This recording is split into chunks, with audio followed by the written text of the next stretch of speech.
আসসালামু আলাইকুম, ওয়েলকাম করছি রানাউটে এবং সেই সাথে অন্যান্য ধর্মে রয়েছেন তাদেরকে মন থেকে অভিনন্দন জানাচ্ছি। আপনারা ইতিমধ্যে জানেন বা ইতিমধ্যে আপনাদেরকে আমি বলছি যে পৃথিবীতে সব থেকে অষ্টম আশ্চর্য কোনো ক্রিকেট টিম যদি আপনারা দেখেন সেটা হচ্ছে বাংলাদেশ, এবং বেহায়া এবং বেশর্মা যদি কোনো ক্রিকেট টিম দেখেন সেটা হচ্ছে আমাদের বাংলাদেশ ক্রিকেট টিম। কারণ এই ক্রিকেট দল বা এই ক্রিকেট টিমের কথার সাথে কাজের কোনো মিল পাবেন না।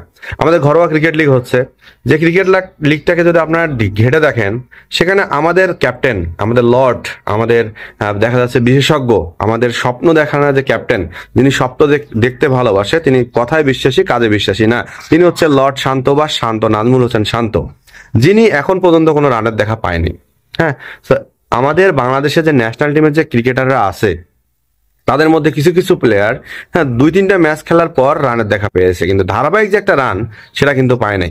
এরপরে আমাদের সব থেকে কাটার মাস্টার মুস্তাফিজুর রহমান, যিনি বল হাতে নিলেই নাকি কিছু হবে, যিনি বল হাতে নিলেই নাকি কিছু করবে, সেই মুস্তাফিজুর রহমান এবার আমাদের ন্যাশনাল লিগ খেলতেইছি না। অথচ বাংলাদেশের প্রথম শ্রেণীর একটা ঘরোয়া লিগ, যেখানে তিনি খেলতেছে না শুধুমাত্র টাকার কারণে, মানে টাকা তার কাছে এতটাই দরকার যে দেশের ক্রিকেটে তাকে দেখে 10 জন ক্রিকেটার যখন উজ্জীবিত হবে, তরুণ ক্রিকেটার, তিনি সেই জায়গাটায় খেলতেছে না, মানে তার কাছে টাকাটাই বড়। না, তিনি ইতিমধ্যেই আইপিএলেও কোনো দল পান নাই, পিএসএলেও কোনো দল পান নাই। তার যে একটা ফুরিয়ে যাওয়ার মতো অবস্থা মুস্তাফিজুর রহমানের, তিনি যে নিজেকে হারায় খুঁজতেছে, এটা মনে হয় তিনি টাকার কাছে নিজেকে হারায় খুঁজতেছে। কারণ নিজেকে মেলে ধরার জন্য, নিজের উইক জোন নিয়ে কাজ করার জন্য ঘরোয়া ক্রিকেট একটা ক্রিকেটার জন্য যে কত বড় উপলক্ষ, এটা তিনি হয়তো বুঝতে পারেন নাই। দেখেন আমাদের তরুণ ক্রিকেটাররা যারা আছে, সেটা নাহিদ রানা বলেন, হাসান মাহমুদ বলেন, তানজিন সাকিব বলেন, তারা কিন্তু ভাইয়া ঠিকই পরিশ্রম করতেছে। কারণ এই সকল পরিশ্রমী ক্রিকেটাররাই একটা সময় অনেক বড় ক্রিকেটার হবে। আপনারা যদি মোহাম্মদ আমিরের দিকে তাকান, আপনারা যদি ভারতের মোহাম্মদ সামির দিকে তাকান, আপনি যদি বুমরার দিকেও তাকান, তারা দেখবেন যে বড় বড় ক্রিকেটাররা সবসময় নিজের ঘরোয়া ক্রিকেটে সময় দেয়।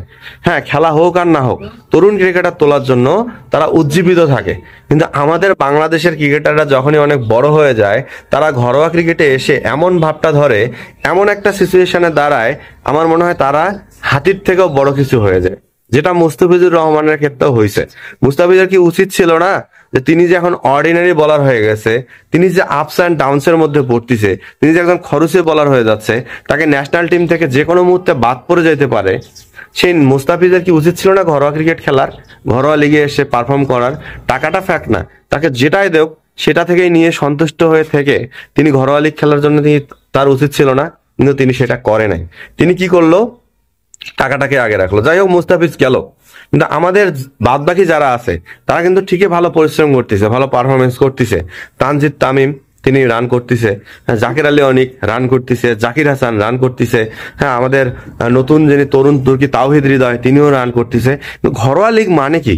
এখানে ন্যাশনাল টিমের ক্রিকেটাররা সবসময় নিজেকে জাজ করবে, নিজের দুর্বলতাগুলো নিয়ে কাজ করবে এবং নিজে পারফর্ম করবে। আর ঢাকা লিগ এমন একটা লিগ, যে লিগে ইতিমধ্যেই, হ্যাঁ, বিশ্বের অনেক বড় বড় তারকারাও একসময় খেলে গেছে। ইদানিং ঘরোয়া ক্রিকেটে নিজেদের ক্রিকেটারদের সুযোগ সুবিধা দেওয়ার জন্য ক্লাবগুলোকে বিদেশি ক্রিকেটার আনা নেওয়া বন্ধ করে দিছে। তো সব দিক চিন্তা করে যদি আমাদের ক্রিকেটাররা পারফরমেন্স করার জন্য এই লিগটাকে বেছে নেয় এবং তারা যদি ভালো ইনভারমেন্টটা পায়, এবং সেটা পাইছে, কারণ আমি ইতিমধ্যেই অনেক ঘরোয়া লিগের ম্যাচ ইউটিউবে স্ট্রিমিং হইতেছে, সেখানে দেখছি যে আমাদের ঘরোয়া ক্রিকেটের উইকেটগুলো ব্যাটিং সহায়ক, ভালো মানের পিচ দিচ্ছে, যেটা আগে হয় নাই। হ্যাঁ, হয়তো একটু আম্পায়ারিং একটু একটু খারাপ হইতেছে, তবে অতটা আহামরি না। সেখানে ঘরোয়া ক্রিকেট অনেক ডেভেলপ হয়ে গেছে। তো এই ডেভেলপমেন্ট ক্রিকেটটাকে যদি তারা কাজে লাগাইতে পারে, তাহলে আমার মনে হয় বাংলাদেশ ক্রিকেট আগায় যাবে এবং বাংলাদেশ ক্রিকেটের নতুন নতুন ক্রিকেটাররা আসবে। হ্যাঁ, একটা সময় যেমন আমরা সাকিব, তামিম, মাশরাফি নির্ভর একটা টিম ছিলাম, মুশফিক, মাহমুদুল্লাহ নির্ভর একটা ব্যাটিং লাইন আপ টিম ছিলাম, এইটা থেকে বের হয়ে আসার জন্য, ব্যাক ব্রেঞ্চটা একটু শক্তিশালী করার জন্য প্রতিটা দেশের ঘরোয়া ক্রিকেট কাঠামো অন্তত জরুরি।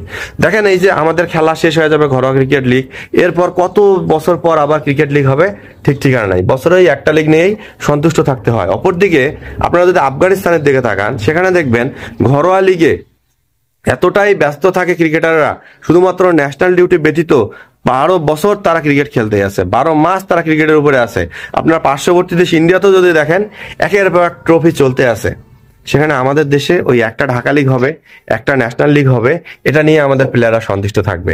অথচ যখন আমরা কোনো আইসিসি ইভেন্ট খেলতে যাই, আমরা তখন অজুহাত দেই যে আমরা পর্যাপ্ত অনুশীলন নিয়ে আসি নাই, পর্যাপ্ত কাজ করে আসি নাই, আমাদের স্কিল ডেভেলপ হয় না, এটা ডেভেলপ হয় না, আমাদের উইকেট ভালো লাগে, এটা সবসময় আমরা আইসিসি ইভেন্ট বা কোনো সিরিজ খেলার মাঝপথে গিয়ে দেই।